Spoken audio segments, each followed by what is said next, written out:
Amazing Women Speak podcast, inspiring and motivating every Black woman to own, honor, and execute her amazing, individually and collectively, as it was established at birth. I'm Crystal L. Gunn, founder of the Amazing Women Network and host of Amazing Women Speak. And I thank you in advance for sharing this with your friends and family so you all can join in on this conversation. Today is going to be a little different because I will be putting on my financial strategist hat and I will be sitting in the guest seat. Michele, I am clear we have the impact that we have because of the way you facilitate these conversations. So I welcome you and I thank you for saying yes to Amazing Women Speak. Absolutely. Good evening, everyone. It is once again my privilege and honor to share this space with my BFF, where we continue to pay attention to the ways in which we invite women to use their voice, to own their amazing, and to unpack all of the bullshit that's been put in front of us as barriers to achieving our greatness. Been looking forward to this conversation all week to finally get an opportunity to ask her the questions, go from being the host to being the guest. Again, I've been looking forward to this conversation. Facebook, we invite you to be a part of this conversation. As I continue this part of the intro, I encourage you to grab pen and paper. You're going to get some invaluable information tonight, and you would be mad at yourself later if you did not capture the information that's going to be shared, that many folks have to pay a lot of money to get, that you're going to get a peek, you're going to get some insight, you're going to get a path forward for free. So grab your pen, grab your paper, join us in the chat, ask your questions. I will pay attention to that as much as I can because I have a list of my own. And I've been getting questions from folks all week. They learned about this conversation. And a couple of things I really want to lift up before we get started. I want to create a lot of these questions around the 101 level, right? And the reason that I want to do that is because this is the conversation many of us are afraid or embarrassed to have because of the choices that we've made earlier in life. And we continue to avoid, continue to pretend that these challenges don't exist and that there's not a path forward. So a lot of these questions, we're going to start really basic. And as we know, this is the fastest hour of your day. So we are going to dive in deep. I'm really excited to have Crystal Gunn as the guest as we look at Financial Literacy Month. So launching deep right out of the gate, I want to talk about, is it too late? For those of us have gone down the road and have made some really poor choices and our credit scores reflected, our bank accounts reflected, is it too late? No, is the simple question. It's never too late. However, what you have to make sure that you're doing is being intentional from this day forward, right? So it's never too late to start anything, to reverse anything to fix it, but you have to go into it with intentionality in order to realize the results that you want. So many of us have tried to do this thing on our own. And there's nothing more complicated than understanding credit and budgeting. Many of our guests have been coaches in many spaces. You are a financial strategist. Do I need a strategist in order to be able to move forward effectively? I'm going to say yes, right? Just like if something is wrong with your health, you go to the doctor. If something's wrong with your car, you go to see a mechanic, right? If something's wrong with your teeth, you go to the dentist, right? You want to get in better shape, you go to a fitness trainer. So it's the same thing with your finances. You got to have help getting to where you want to go. And here's the number one reason, is you don't know what you don't know, right?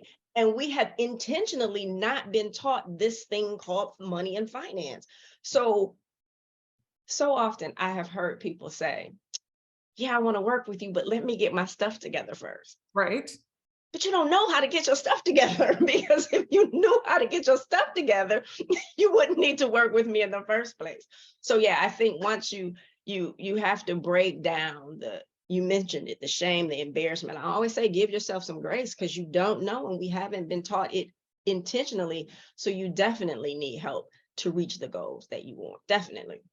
Okay, so there are a couple of different areas that I want us to unpack. And so Yeah. you tell me what's the right path to have these conversations. Okay. I want to talk about budget. I want to talk about credit score. I want to talk about banking, savings, and that kind of thing, right?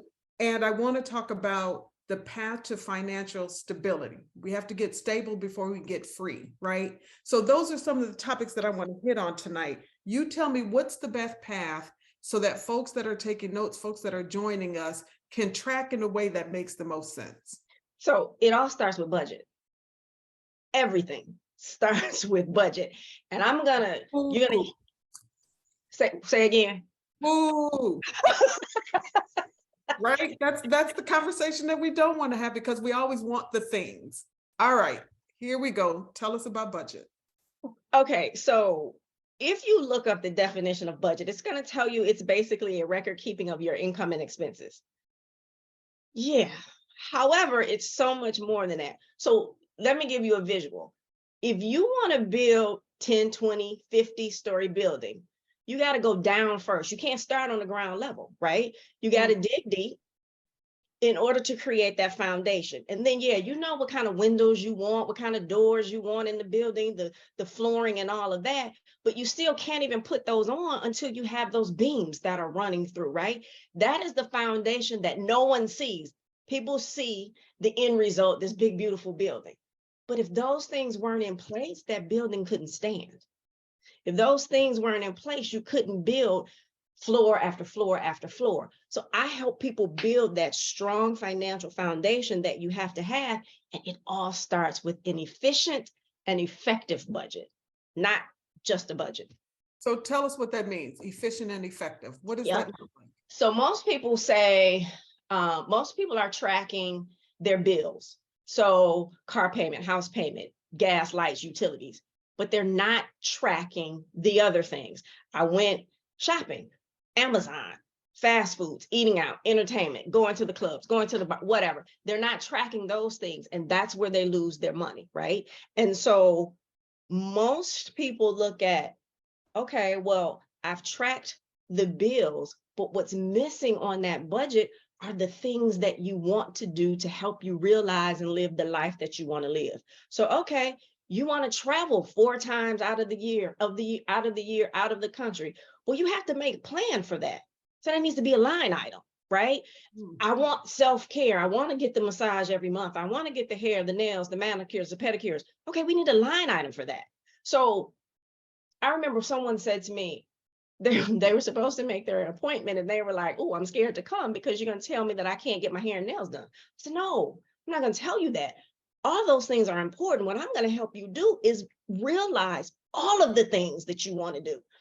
But we have to, again, go back and be intentional. So when I say efficient and effective, there's a thing that I say, every dollar you earn should have a job.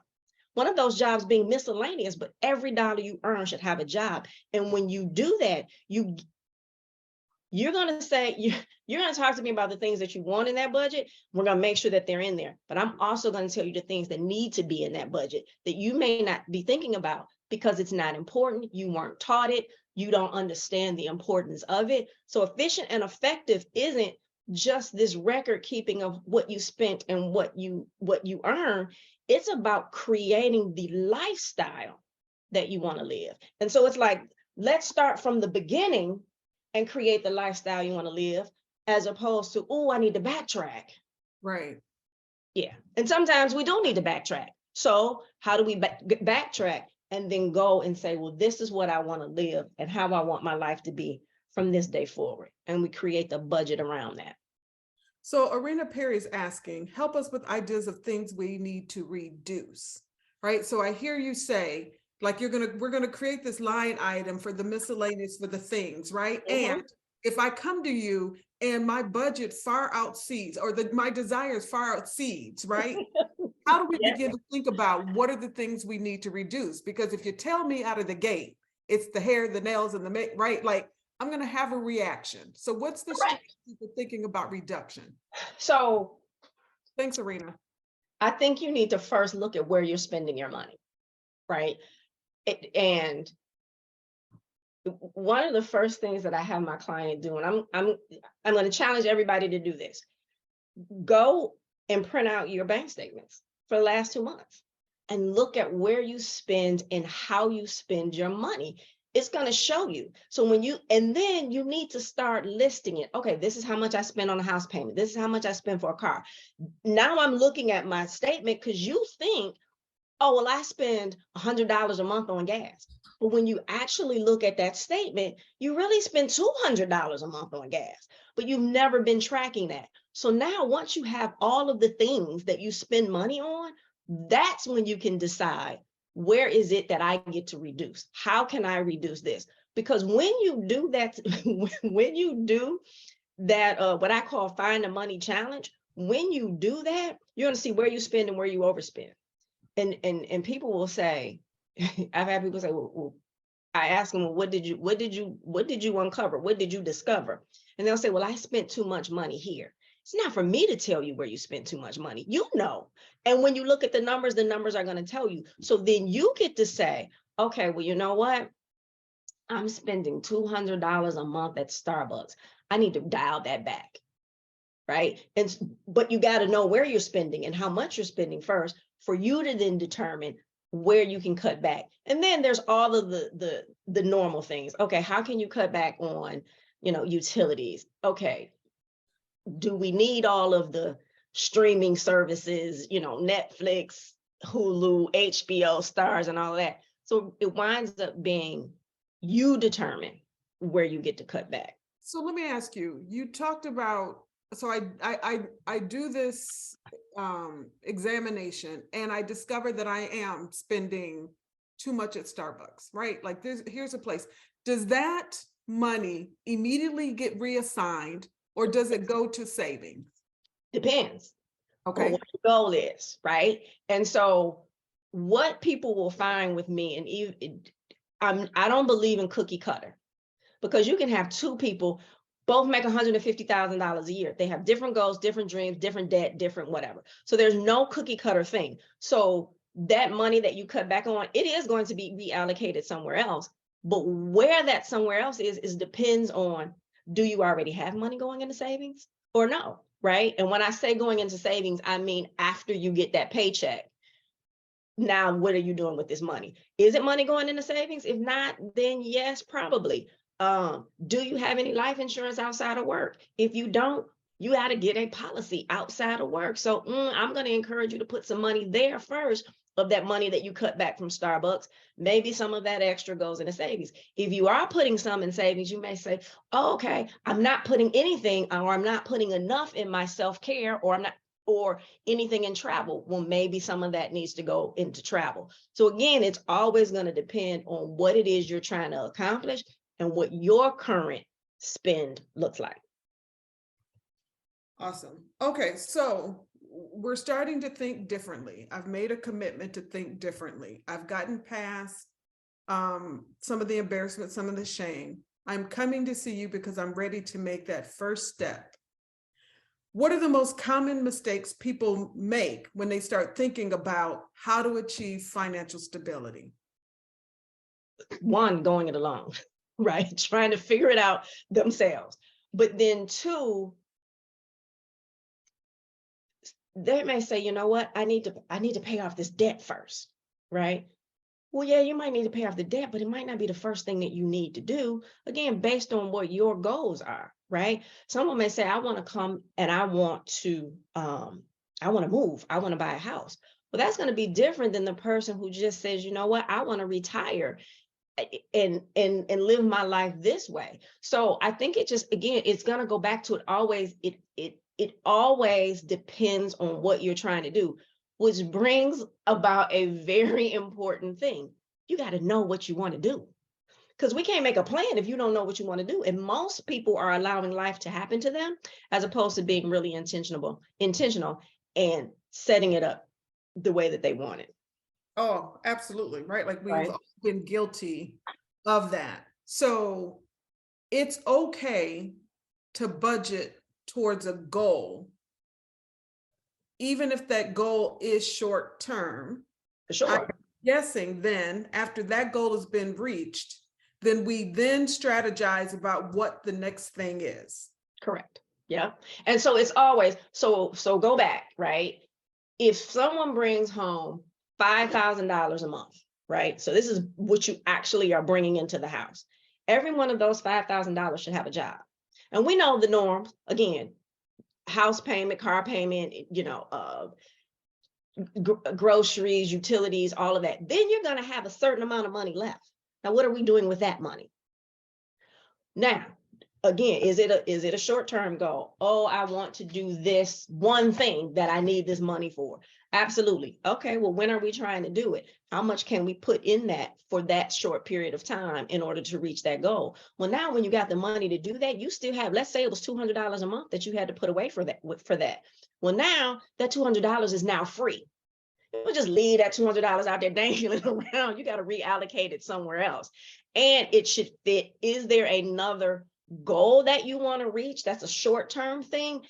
Part of it should go to that, but then also part of it should go to that overall goal of what you want in life in total. That makes sense? It absolutely makes sense. So I've created this budget. Arena's got some really great questions. So she too understands the importance of this conversation and help us unpack the ways in which we're thinking about it. So I create this budget and I miss the requirements, right? Like I fall off. What does that conversation look like when I come to see you next? So, okay, I need some clarity. When you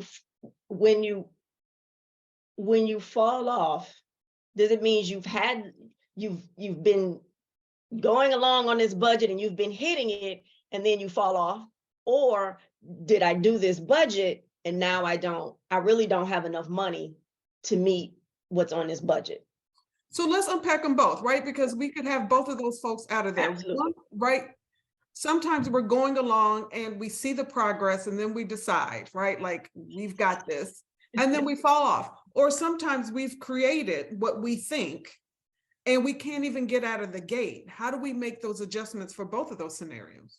So on the fall off piece, one of the things that I highly encourage people to do is set up automation for success, right? So, and you're going to have to separate your money because you cannot save in the same account from which you spend. So, and sometimes you got to separate your money and put some over there in a whole nother bank or a whole nother credit union somewhere else. So, and how someone sets it up really depends on how they set it up. So it might be you have an account for all of the household payments, or you may have an account for those payments that stay the same, meaning, your car payment is not changing from month to month. Your house payment is not changing. Your utilities really don't change a lot. You may have all the money going into that. You may have another account specific for self-care. You may have another account for travel, but yeah, you have to make sure that then you set it up. Okay, well now, because we have these things called bill pay from your bank account, and you're putting your money and you're making sure that it's going in these separate buckets, if you will, for those things, right? And so when you set that budget up, now okay, I have the money in this account for self-care. Well, if you splurged last month on your self-care, right? And it happens, well, then next month, a couple different things could happen. I'm short, which is always why we have that miscellaneous. Gotta have that miscellaneous, right? Okay, well, I'm gonna pull from this miscellaneous because things are gonna happen, but we also have to prepare for the things that we know are coming, even though we don't know what the things are. Somebody's coming in town and we're gonna hang out over the weekend and spend too much money, right? But I got that money sitting in that miscellaneous account. So that's kind of how you keep from falling off the wagon. But just like anything else, you got to get right back on and get right back in check. Now, if your money is short, right, then you have to decide, what do I need to cut out? And that's only something that you can decide. You know what? I'm short $100 when I write all of this out where I need to be. Where do I want to cut that $100 from? I always say first, look at those things that can you cut those expenses just because you don't need to pay for them. Do we need to have the $500 cable package as opposed to the $250 cable package? That might be where you make up that shortcoming when you're creating that budget. Because one thing we don't do enough of is going back and reviewing the things that we're spending the money on, the bills. I don't want to pay these people like more than I need to pay them. So how can I decrease those funds? And then again, now you have the ability to reallocate those savings somewhere else in your budget. Okay, so I really like the idea of having multiple accounts. It's one of the best things you ever told me. And to make it a challenge to get at it, right? Correct. To really want to cheat on that account, I've got to put in the extra effort to go and get it, right? Yeah. So one of the best things you ever told me. Yeah. It's really, really important. And there are times when life happens as I'm building towards this better, right? Mm-hmm. Life isn't going to pause while I build towards this better. What's the non-negotiable when I need to rob Peter to pay Paul? Like what's the non-negotiable? You will not touch your account that you pay, your car note, your mortgage, your rent, whatever. You're not going to write those. I always say the non-negotiables are those things that are reporting on your credit. You pay those. If I got to miss DTE or Consumers Energy for 2 months, I'm missing DTE and Consumers Energy. But the things that are reporting on my credit, I'm never missing those because that credit becomes vital for everything else. I can go get a loan to pay that back if I need to when things get fixed. But that late payment on that credit is going to jack your credit up. So those become the first non-negotiables. You don't give those, you don't miss those payments ever.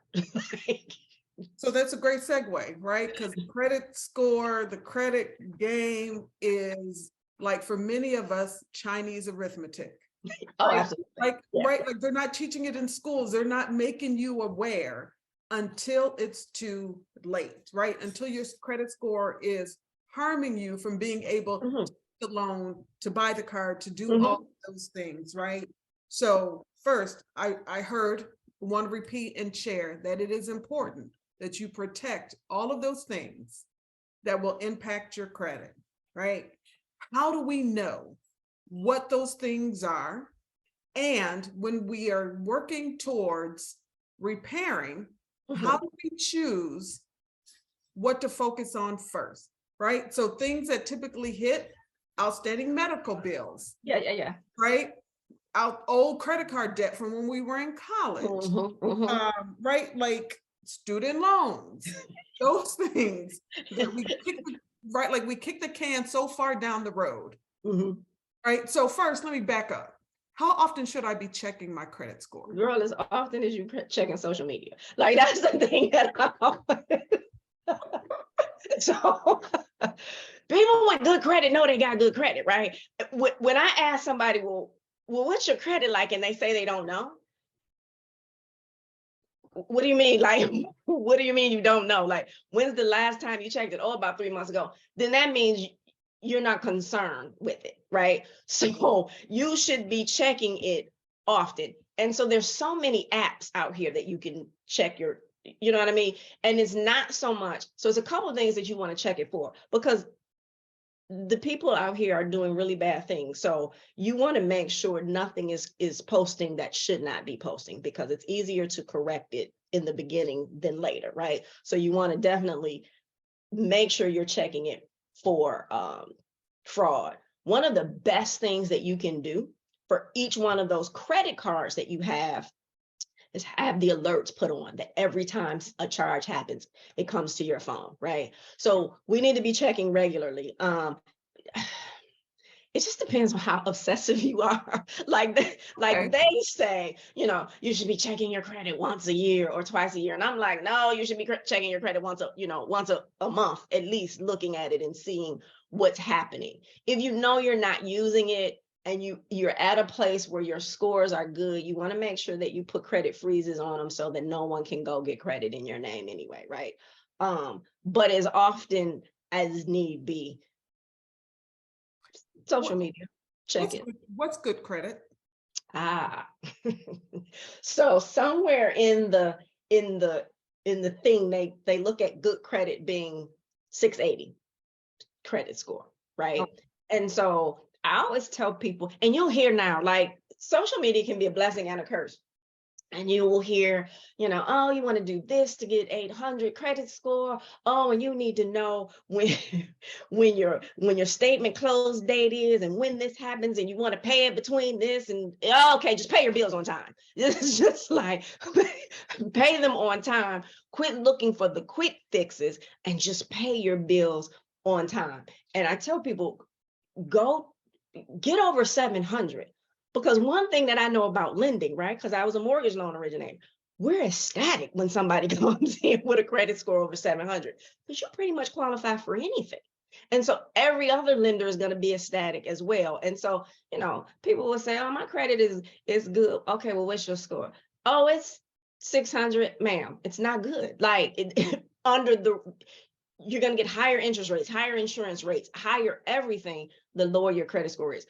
Don't so much stress yourself out trying to get into the 800 club, but you definitely want to get above that 680. 740 would be like ideal. And you don't have to have a lot of credit to do that.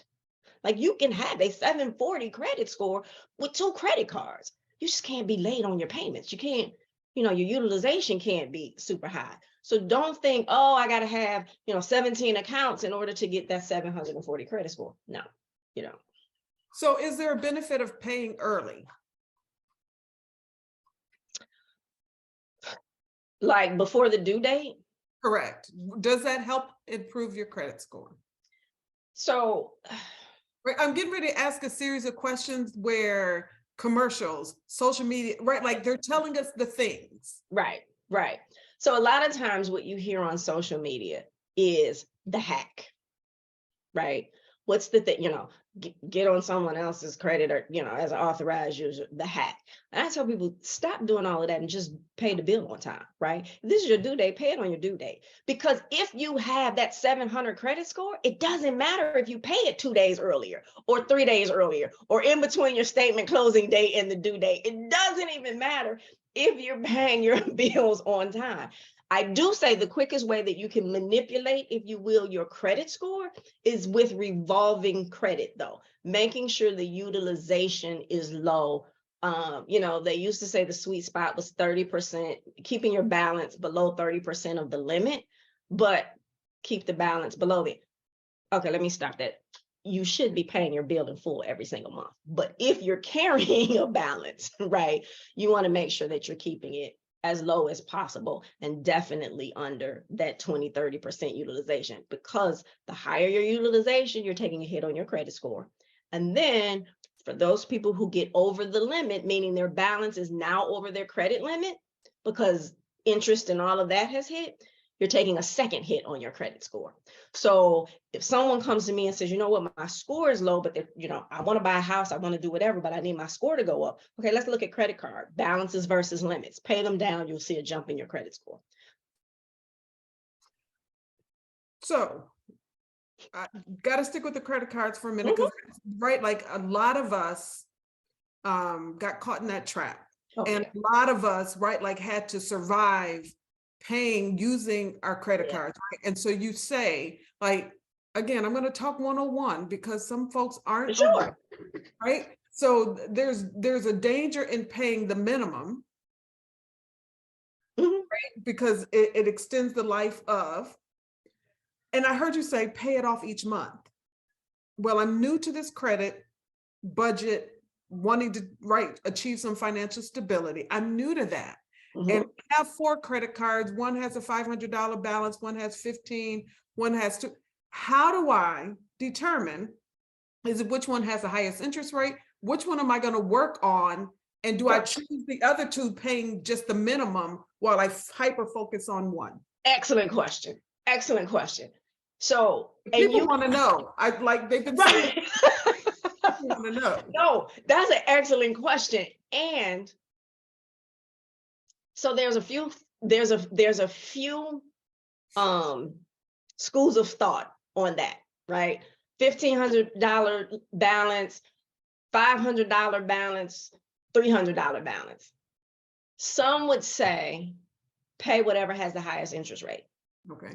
I'm going to say, pay the lowest one first.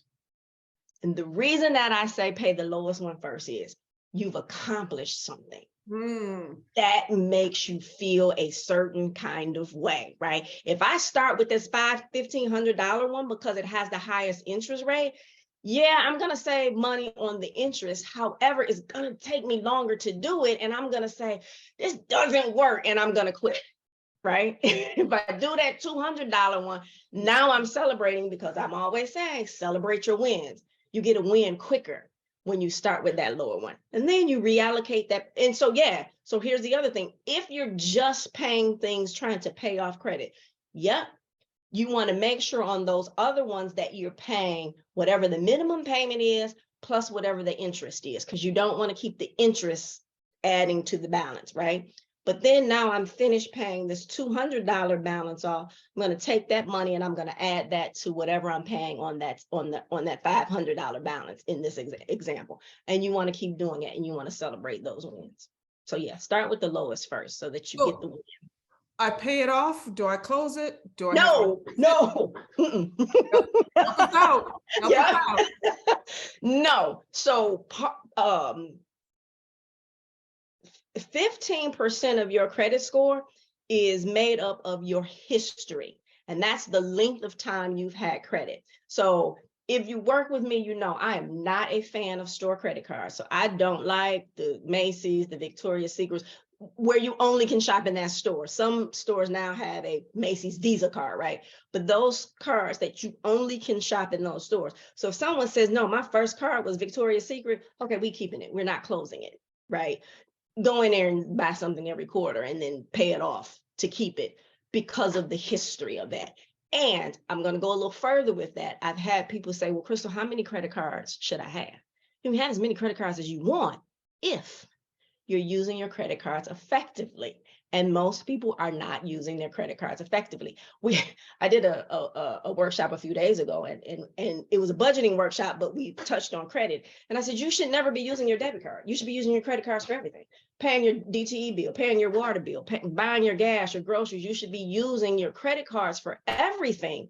And then when you have the efficient and effective budget set up, the money is sitting there for you to then pay that off, because you know how much you spend. The only thing you can't use a credit card for, technically, is paying other debt. So you can't use your credit card to pay your car payment, right? But everything else, you should be using your credit cards for. So yeah, you can have, like I have a card specific for my cell phone and my, the internet, because it's all through AT&T. I got a credit card for my streaming, Hulu, Netflix, all of that. I got another credit card specific for the all of the subscriptions on the phones, you know, from the apps or those things. So every credit card should have a job, just like every dollar you earn should have a job. So why aren't you a fan of store cards? Because the interest rates are typically higher, okay, right? And if I have an emergency, I can't go buy a hot water tank with a Victoria's Secret card. If I got to fly somewhere, I can't go get a plane ticket. And I can buy with that Visa, MasterCard, American Express, Discover, whatever I want in Victoria's Secret. And they typically don't have perks. One of the things that people miss out on are the perks of their credit cards. They get the credit card in the mail, they throw that information away about the perks. Are you kidding me? Look at the perks and assign the jobs to the credit cards based off the perks of that credit card. So yeah, I'm not. Now, I'm okay with Walmart, Home Depot, Lowe's, Menards for various reasons, you know, for obvious reasons, right? But yeah, when you start talking about store credit cards where I only can go in there, no.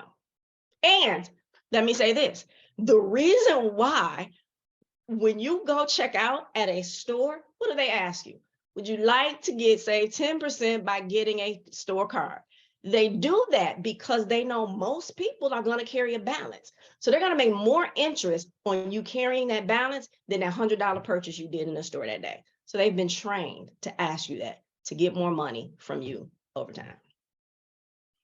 That is really valuable information. So many of us, right, like in that moment are thinking, oh, I can save and I don't have to come out of my pocket if I get this, with the intention, I'm going to pay it off immediately, right? I've been in Macy's where they've said, you can go right, and this was a long time ago when they had a separate counter for payment. You can go right downstairs and pay it Yeah. right? And you go right downstairs and out the door. Correct. Right. Like, and that's one of the things when you're not disciplined around your finances, you don't think about that. You'll say, I'll catch it up later, and later becomes later to where it's impacting you from being able to do greater. So thank you for sharing that. Really important information when we start thinking about credit card usage, when we start thinking about credit scores. I want to stay in the credit score space for another minute to talk about credit repair. It's another thing that you see tons of commercials about, you hear on social media that we can repair your credit, quick fix. Talk to us about that. So I've had people say, how long does credit repair take? And my answer is always the same. It takes as long as it takes. And the reason is because it depends on what's on your report, how old it is, how new it is, how much, you know what I mean? And so there's all of these things. Plus, in addition, when you are challenging something that's on your credit report, if you're sending something to a credit bureau, or if you're sending something to a collection agent, or you're sending something to the creditor itself, they legally have 30 days to respond. Right? So that in itself, and their response might not be what you want. So you got to then do it again, right? Or do something different. So yeah, it's going to take as long as it's going to take. Now, here's the other thing that makes it even longer. When you sent out the letters, you get the response. Well, you don't send out the letters soon, right? I send you the letters today and you send them out 3 weeks from now. Okay, well, there's 3 weeks that we wasted that they don't even have it. Now they got 30 days after this 3 weeks. And then you send it out and then you get the stuff back and you don't do anything, or you don't send it back to me and say, hey, I got this response back. What do I do now, right? So again, it takes as long as it takes. And we have to understand that right now, credit bureaus are getting hammered. They are getting hammered with letters because, again, social media and all of the gurus, fix your credit, repair your credit, send the letter, send the letter, send the letters. And where it works, because of the amount of mail and the amount of requests that they're getting, it may also take extra time for that. Yeah. So you said at the top of the hour, and I definitely want to make sure that it gets repeated for those who are joining or join late. It is critical that you have a financial strategist to help you navigate all of these things, right? I know you all have heard Crystal share just a couple of things that typically we don't know because we don't stay in that space. That's not where we do our learning, our growth. And it requires somebody who's sitting in it, who's paying attention to the constant changes that can help you navigate that. So many of us, again, we're paying attention to social media, trying to do the quick fix. It is important that you get a financial strategist. As someone who has used Crystal, I'm not going to say get you a financial strategist. I'm going to tell you to reach out to Crystal Gunn. She's going to share her information before this is over. It does work. And one of the things that I really appreciate about her approach, and it's not because she's my BFF, she's listening to the whole of who you are, right? And one of the things that she's really clear about, and we share this space, and what I do and what she does is really honoring the things that you want. I'm not going to tell you not to ... What are the strategies that you can move in the space that you're in until you recognize the pure value of really just owning where you are in order to achieve that goal, right? Like I used to say, but I like fine things. I want the bag. And she says, I'm not telling you don't have the bag. Yeah, right? Get the things, but. Right? That part. Like get the things, because I'm a firm believer and we aren't just supposed to go to work and pay bills. That's not what this life is supposed to be about. But I'm going to tell you, most people are working for free. Most people are working. Yeah. So if you, and people can just do it on themselves. We did it in a workshop the other day where I just asked them the numbers. Okay, well, what's the median area? What's the median income? And then we started subtracting from that house payment or rent, car payment, whatever. And we got down to a point in that workshop where we had $100 left and they hadn't even bought groceries. And so, but you got to remember, so I always say, give yourself some grace and mercy. we're not taught this, and we're not taught it by design. Because if I can keep you in a constant debt cycle, if I can keep you in this constant thing, right? So go get the things, go get the things, go get the things, go get more debt, go get the things, go get more debt. What does that mean? You got to continue to work. I would rather not have any of that debt. Be like, okay, I ain't got to go to work. Like, I was able to walk away from my job over a year ago. One, I had money saved up, but two, I had very little debt. I probably would have paused a little bit longer had I had all of this extra debt, right? And so you have to figure out, and here's the first thing, you have to figure out the things that are important. Is it the things? And let me tell you what the things do. And we know what's happening in the economy right now. I went to the grocery store today, and I swear what I bought today, a year ago, it would have been $25. And it was $58 today, right? So we know, and it's going to get worse. It's going to get better, but it's going to get worse before it gets better, right? And so we know people are supplementing and buying things now on credit cards that they didn't normally buy on credit cards, but they also can't pay it off. We have gone over $1 trillion in credit card debt in the US. 60 billion in the fourth quarter was added to that. 60 something billion before that was added to that. That's a lot of money sitting on credit cards, right? And give yourself some grace and some mercy, because it's not all your fault, right? And the saying goes, if you know better, do better. You have the choice to do better. Oh, wow. Right?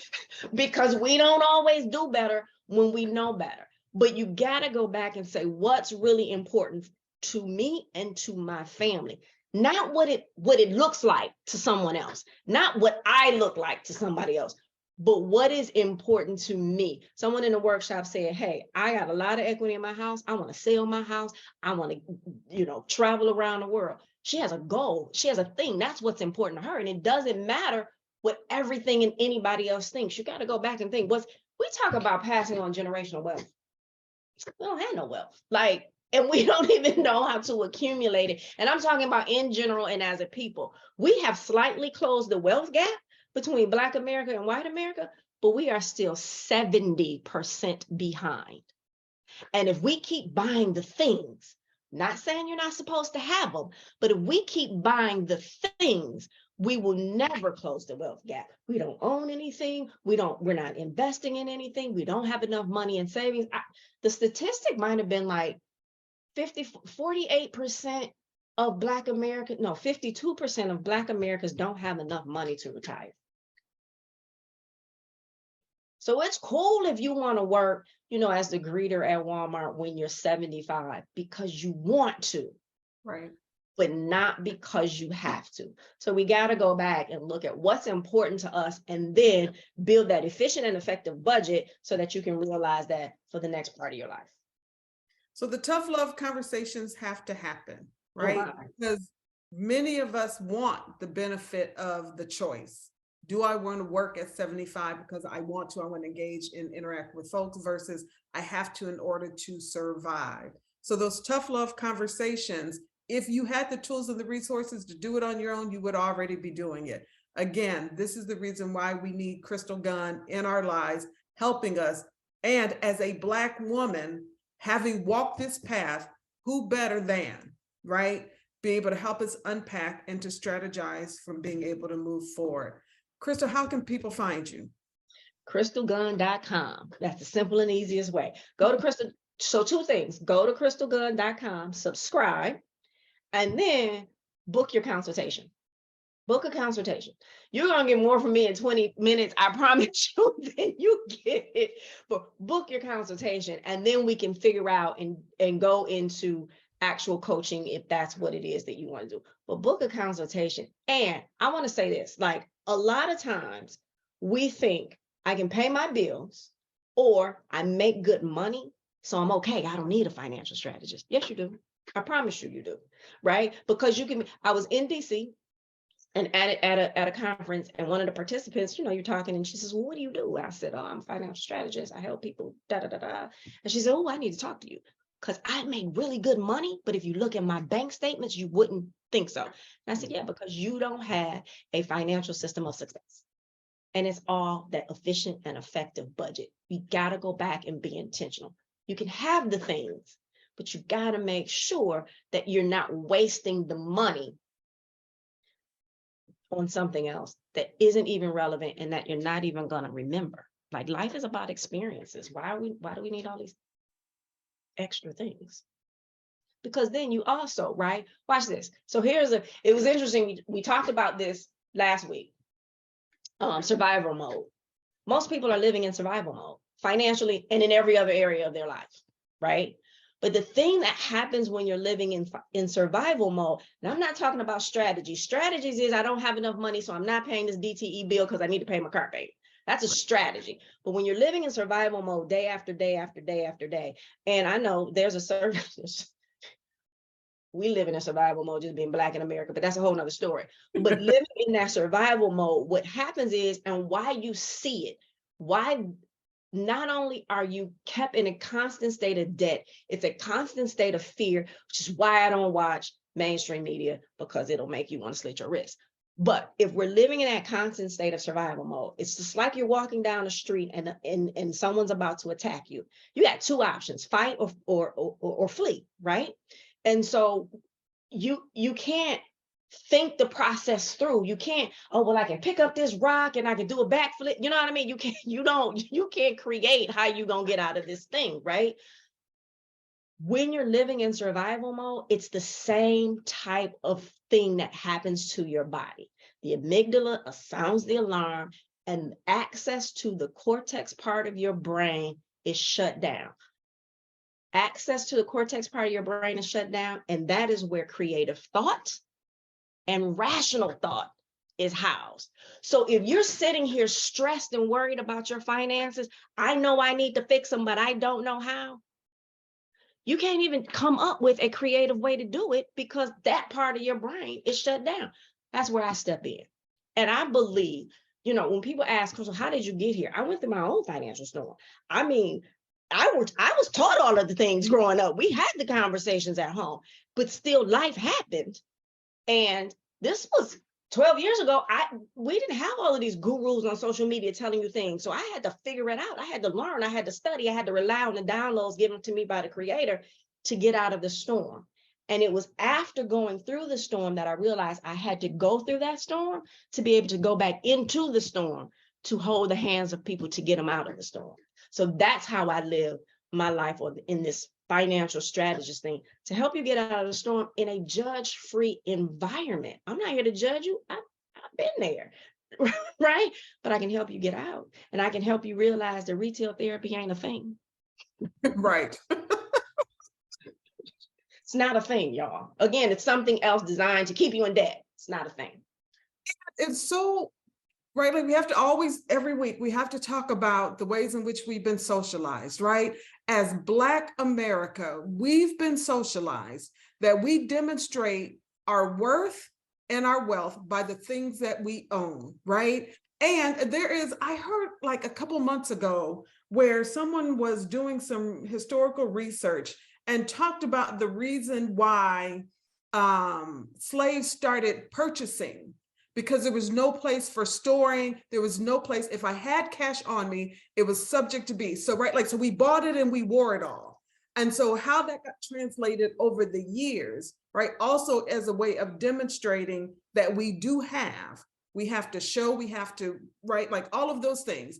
And so we live beyond our means as a way of demonstrating to a world who does not care about us as Blacks, that we do have, that we do belong, right? And so one more time, we have to pay attention to the ways in which we've been socialized and how do we change the narrative. I'm telling you, Facebook, you need to connect. crystalgunn.com, start the conversation. She said she will give you more in a 20-minute conversation. I guarantee you've gotten more than in a 20-minute conversation. Just sharing a little bit. There's still 401k, there's still IRA, there's still, right, like life insurance, which policy like, you have not even scratched the surface to this financial conversation. And there are so many moving parts, and it is her job to stay on top of those things in order for you to be able to get the information that you need in that moment to be able to move forward. I'm grateful I got her on speed dial. I'm grateful she's my BFF. I'm grateful because I too sat in that space. And when I didn't even want to hear the conversation, right? If I knew that I wanted to be in a different position a year from now, 5 years from now, I had to hear it. The tough love conversations had to happen. And it was not an immediate decision. I transitioned up and down this thing many, many times, as many of us have. And she talks about the importance of giving yourself grace. Do that. So there's another conversation that needs to be had. There are single mothers out there. You've got something launching in May. Tell us about that and the benefit of what you do. You continue to be obedient. Tell us about it, Crystal. Tell us about the Single Black Mothers Collective. Yeah, so we divorced when my daughter was 4 going on 5. So I understand what it's like to be the only person in the household bringing in revenue, right? So if you got 2 people in the household, $100,000 each, you got $200,000 coming in the household. When one person leaves that household, now you got half of that. And even if there's some child support payments coming in, it's not that whole entire salary, right? And so I understand what that's like. And I understand, I was at a conference last year, and someone said something, the speaker actually, and it was Dr. Boyce Watkins, and he said, single Black mothers are at the bottom of the wealth ladder. And I instantly said, I get it. Because of that very thing. And single Black fathers, just for the record, with kids out in multiple households was right above that. And so I said, because part of what I'm supposed to do is uplift and empower Black women, it was dropped in my spirit, hey, you got to do something special for single Black mothers, right? Because we do a lot. And I don't care how it is you became the single mother, right? That's not the point. But there's the extra things that you need. Yep, you need this, but there's also some healing that you have to do, right? Whether you decided that you wanted to be that single Black mother or it was decided for you, there's some healing that goes along with that. You got to know how to co-parent effectively with your children's father. So it's all of that that goes into it. So it's not just about the finances, but that's the foundation of it, of course, but it's all of that and bringing like-minded people together, right? Because single Black mothers and single Black mothers can have conversations that single Black mothers and someone who's never been a single Black mother would not understand, right? So to be able to build that network of them across the country that they can then grow. I'm a firm believer of a rising tide lifts all boats. So if you have this network of single Black women who are all getting financially educated, who are all building their wealth, then they're supporting each other in their businesses and being able to attend master classes.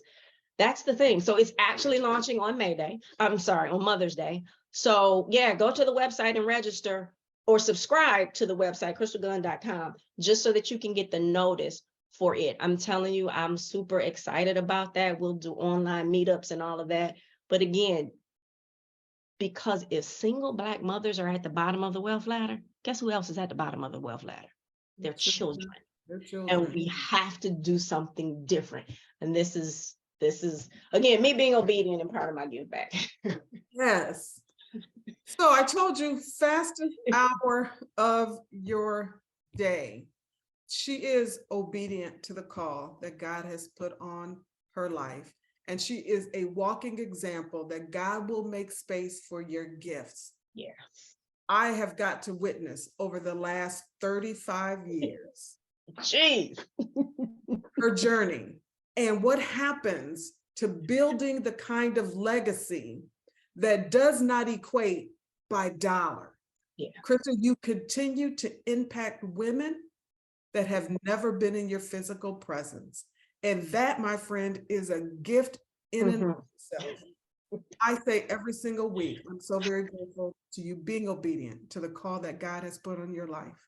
You are touching women in ways that we don't even think is necessary for life. For life, if we just slow down, you continue to do it in a way that honors every woman's amazing gifts You help us discover what our gifts are. You help us to breathe life back into our gifts that we laid down because life was on our backs. Yes. You continue to provide a platform where we uplift and encourage. You, my friend, are the epitome of what it is to be obedient to God's call on your life. I am so grateful that I get to share this platform, and beyond this, that I get to be able to call you friend, to be able to ride your coattails on some days. Ain't no other cat, my friend. Ain't no other cat. So very, very grateful. Facebook, I invite you, crystalgunn.com. Check out all her social media platforms, Amazing Women Speak, Amazing Women Network. She is moving. Lives are being made better because of her gift. It's Financial Literacy Month, and she is offering herself to have these conversations. They're not free. The price is the price. If you're willing to spend if you're willing to spend $200 on coffee each month, this part of the investment is a small drop in the bucket to the financial stability, moving towards financial freedom that you get to obtain. And you just get to be in the space of a dope ass woman. Right? You get back to, it's not just about the money. She's looking at the whole of who you are. And that alone is worth the price of admission. Crystal Gunn, I'm very grateful for the gift of you. And I hand this back to you. Oh, okay. I don't know why I don't come prepared with tissue at the end of these shows. This has been wonderful and spectacular. And so I thank you. I just encourage everybody, listen, give yourself some grace and mercy. We weren't taught it. We don't know it. And when I look at the statistics that say 60% of people are living paycheck to paycheck, right? And so then we go and we're ashamed and we're embarrassed and we don't want to talk about it and we don't want to seek out help. And you don't want your friends to know. 60%. So if it's 10 of y'all, 6 of y'all living paycheck to paycheck. Like, it's not even, just do the math. It does. We can't continue to sit in the same place. We got to do something different. And it's okay to say you need help. I promise you it is. This is a judge-free zone. I really and truly want people to be financially better. But we got to take ownership in it. At the end of the day, we got to take ownership. We can talk about the system. We know all of that is happening. But do we have to stay in the thing, right? Because we know the oppressor don't want you to advance. Right. I want you to advance, right? And I want to help walk that journey with you. So thank you so much for this. Just a little commercial. Please find the Amazing Women Speak on YouTube, Spotify, and Roku. Please, y'all, go to Amazing Women Speak on YouTube and subscribe. Do us a favor. We appreciate that. Take a look at past episodes. I promise you, there is going to be something that will touch your soul and impact your life. We have some of the best conversations on this podcast, and I am forever grateful that my best friend said, I said, Michele, what day you got available to do the podcast? And she said, Sunday. Let's do it. There was no question. There was no, where are we going? What are we? She was just down with it. So if you don't have a BFF like this, get you one. This one's taken, so you got to find another one. But share these episodes with somebody that you know. Be sure to join us next Sunday as we serve 2 topics. Last month we did My Seat at the Table. So our guest, Kalima Johnson, My Seat at the Table will be the topic. And April is also Sexual Assault Awareness Month, and she does some incredible work in that space. So be sure to tune in. I am Crystal Gunn. I am a Black woman, and I absolutely own my amazing. Thank you, Facebook, for being a part of this conversation. Amazing questions and comments in the chat. Many accolades to you, Crystal. Well deserved. So very grateful to each and every one of you women who continue to show up and take this journey with us each and every Sunday. We invite you next week. Bring a friend. These conversations are crucial. They're uplifting. They're empowering. And they are the very thing that can change your life. Amazing Women Speak is here for your growth, your edification, and for the love of Black women. Bring a friend next week. I am Michele Harper. I am a Black woman, and I absolutely, without apology, own my amazing. Thank you. Thank you. We'll see you guys next Sunday.